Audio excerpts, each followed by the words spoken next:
Welcome back, you guys, and Denver Nuggets center Nikola Jokic has emerged as one of the NBA's best young players in the league.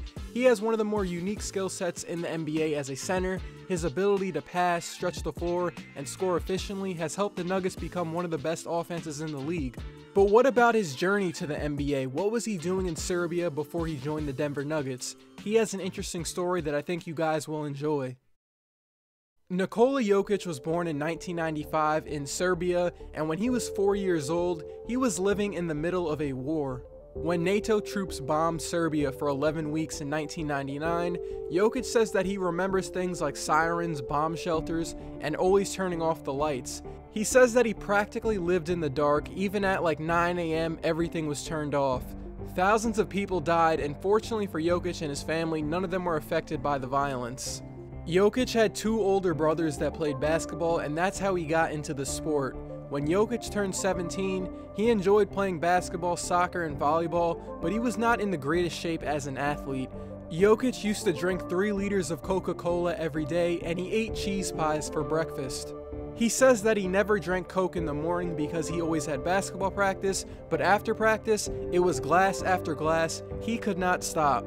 Nikola at this time was 6'11" and 300 pounds. One of his strength coaches said that he was obese at one point and couldn't do one push-up. Jokic just did not take sports that seriously. He just wanted to have fun with everything he did. When Jokic signed his first basketball contract with the Basketball League of Serbia in 2012, his favorite thing to do on the court was stand at the elbow area and try to attempt crazy passes over the guy guarding him and through the other defenders. Jokic was completing these crazy passes no one on his team would even think about trying. Jokic's brother said they didn't tell him he couldn't do it. They knew he had this really unique skill. The head coach of the Mega Vizora basketball club Nikola played on said that he didn't even allow him to practice when he first joined the team because he was so out of shape. He would need to cut some weight and hit the gym before he was able to run up and down the court. And after a bit of working out and just 3 practices later, Nikola became the best player on his club and the main reason why they made it to the semifinals of a tournament. He was getting 25 minutes a game and displaying some of his raw talent that we have seen in the NBA today.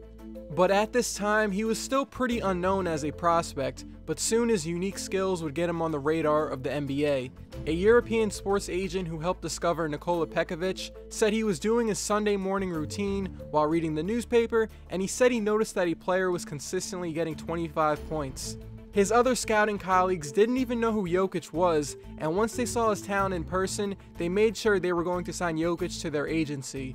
What Jokic was doing was extremely rare. It's not every day that an overweight kid who doesn't take basketball too seriously becomes the best player on a team and a future NBA prospect.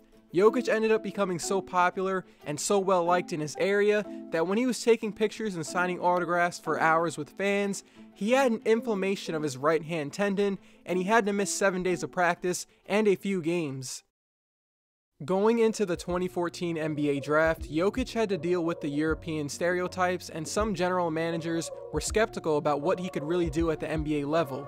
One scout said that some believed he was going to be another soft Serbian like Darko Milicic, and even though Jokic was in a lot better shape, he had no muscle definition and couldn't really jump.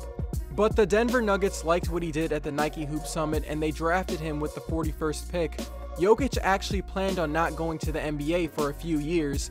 He was very close to signing a big contract with FC Barcelona's basketball club, but when they watched him play one last game, he was so bad and they backed out of the deal.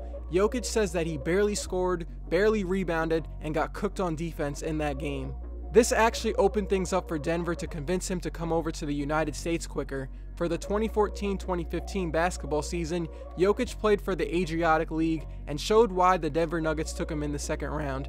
In 24 games played, he averaged 15 points, grabbed 9 rebounds, and dished out 4 assists per game and won the league's MVP. Once his team was knocked out of the playoffs, he decided it was time for the NBA. He did not think he would play much in Denver in his rookie year. His main goal was just to get in shape so if he got playing time, he would not be gassed on the court. Jokic was 291 pounds in the summer, and he lost 35 before the start of the 2016 regular season. Funny enough, he saw playing time right away, which he wasn't expecting. In the first month of the year, he had a game scoring 23 points with 12 rebounds.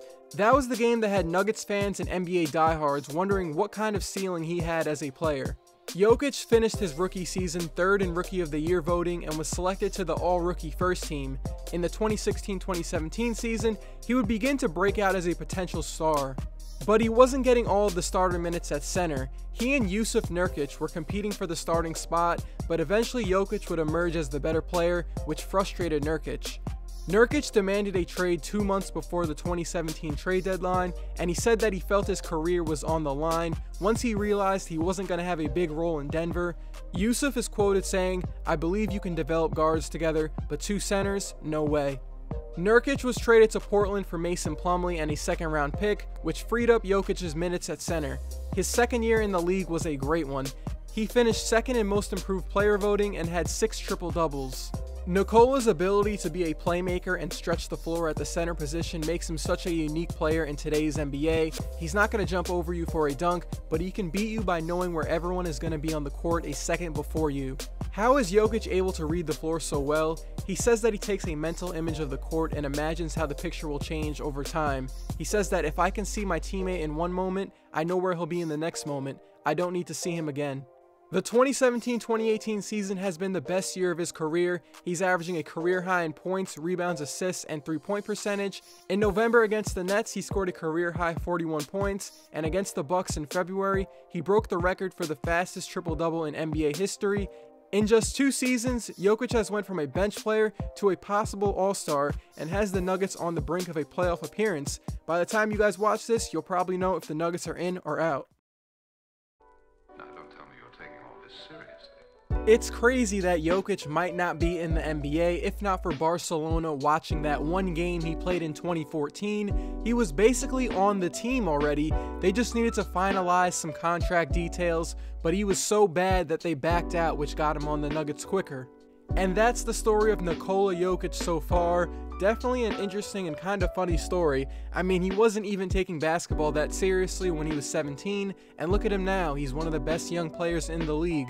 I appreciate it if you made it to this point of the video. Definitely leave a like if you enjoyed one part of the video. More NBA stories on the way. Playoffs are on the way, so expect some videos throughout the spring, and I'll see you guys in my next one.